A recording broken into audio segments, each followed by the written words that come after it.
maintenant, mes chers élèves, à l'exercice 3, complétez le texte suivant en utilisant les termes suivants. Apprenez à avoir un crayon toujours dans l'examen. Obésité, le sang, chimique, digestion, appareil digestif, contraction, la bouche, enzyme, absorption, glucides, acides aminés, déglutition,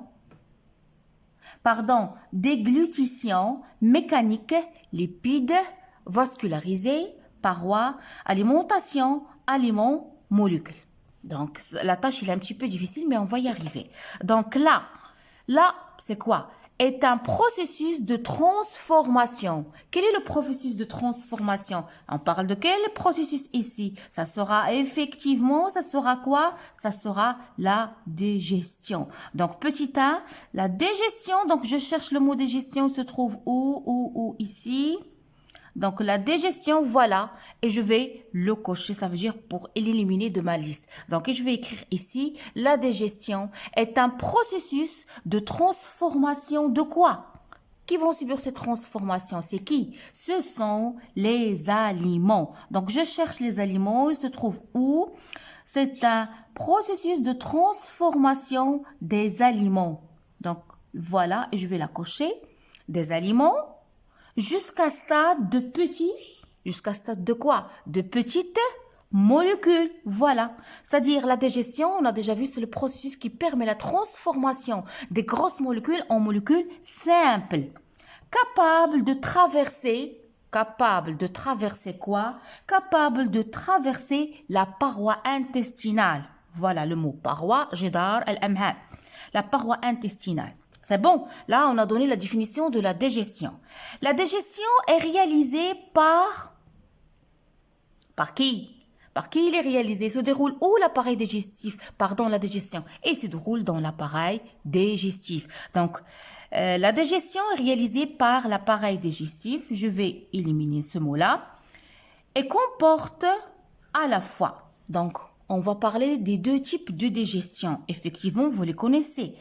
Les processus qui permettent la réduction des aliments.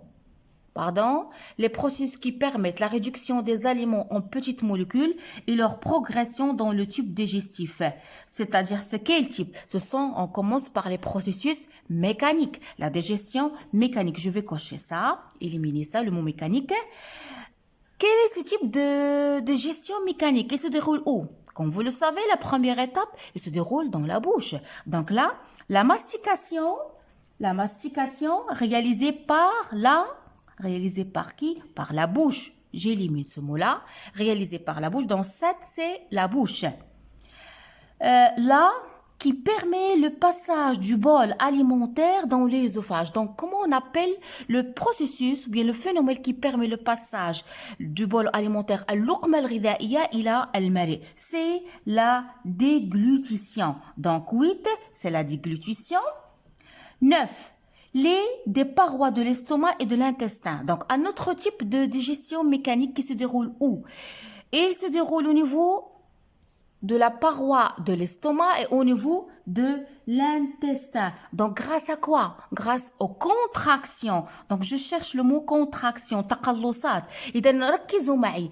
الهضم أنواعان. هضم ميكانيكي الذي يتم على مستوى الفم بواسطة المضغ والسحق والطحن التي تقوم به الأسنان. C'est la mastication, le broyage réalisé par les dents et aussi par les contractions des parois de l'estomac et de l'intestin. Ok? Les processus. Ah là, on vient de parler des processus mécaniques. Maintenant, on va parler de quel type de processus? Les processus chimiques. Donc, je cherche le mot chimique. Il se trouve ici. Donc, je vais l'éliminer. Les processus chimiques qui comprennent les réactions chimiques de base assurées par quoi? Qui intervient dans les processus chimiques? Eh bien, ce sont les enzymes. Donc, voilà le mot enzyme. Je vais l'éliminer. Par les enzymes spécifiques qui sont. Donc, qui sont la conversion en sucre simple, le glucose. La conversion en sucre simple de glucose. C'est qui va se transformer en glucose? Ce sont les glucides. Donc ici, j'en ai 12, c'est les glucides. la conversion des protéines en quoi? Les protéines, ils vont se transformer sous l'action sous l'action des enzymes en acides aminés, ahmad aminia. Donc voilà le mot acide aminé. Puis la conversion de qui? Qu'est-ce qu'il me reste? La conversion des lipides. Voilà le mot lipides qui vont se transformer en acide gras, en acide gras et en glycérol. Là, cet exercice, il est très intéressant. Il vous a donné la définition de la digestion, les types de digestion, à savoir mécanique et chimique. Les nutriments, مواد القيد, passent ils passent où? Ils passent où? Ils passent dans le sang. Il passe dans le sang. تمر إلى الدم مواد القيد. Voilà le mot sang. Il passe dans le sang au niveau de l'intestin grêle qui est comment؟ يعني فيه العديد من الشعيرات الدم qui est très vascularisé. Qu'appelle-t-on ce phénomène-là qui permet le passage des nutriments dans le sang à travers l'intestin grêle, à travers les villosités intestinales? C'est l'absorption. إنها ظاهرة الامتصاص المعوي. Il assure l'apport énergétique aux organes. Il est nécessaire d'équilibrer sans quoi? Le repas. On doit équilibrer nos repas. Pourquoi? Pour éviter de maladies comme l'obésité. C'est clair? Donc, je vais vous lire le texte tous ensemble. La digestion est un processus de transformation des aliments jusqu'au stade de petites molécules capables de traverser la paroi intestinale. Ok? La digestion est réalisée par l'appareil digestif. Il comporte à la fois les processus mécaniques qui permettent la réduction des aliments en petites molécules et leur progression dans le tube digestif. Il comporte la mastication, al-madr, réalisée par la bouche, la déglutition qui permet le passage du bol alimentaire dans l'œsophage, les contractions des parois de l'estomac et de l'intestin. Tout ça intervient dans la digestion mécanique. Les processus chimiques qui comprennent la réaction chimique de base, ils sont assurés par les enzymes.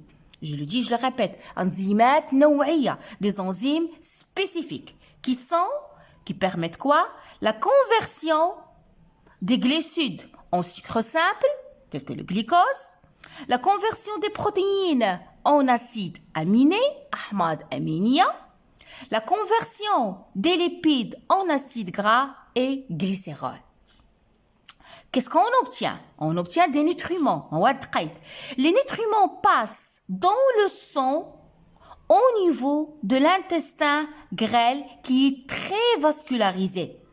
Qu'appelle-t-on ce phénomène? C'est ce qu'on appelle l'absorption. Donc, l'alimentation assure le rapport énergétique aux organes parce qu'on veut tirer de l'énergie pour que nos cellules puissent travailler. Il est nécessaire d'équilibrer son repas pour éviter des maladies comme l'obésité. C'est clair, mes chers élèves? Donc, j'espère que vous avez bien saisi ces notions-là de la restitution de connaissances. Je vous souhaite bonne chance pour l'examen. Laissez-moi des commentaires, laissez-moi des likes, abonnez-vous à ma chaîne. Je vous adore. À bientôt.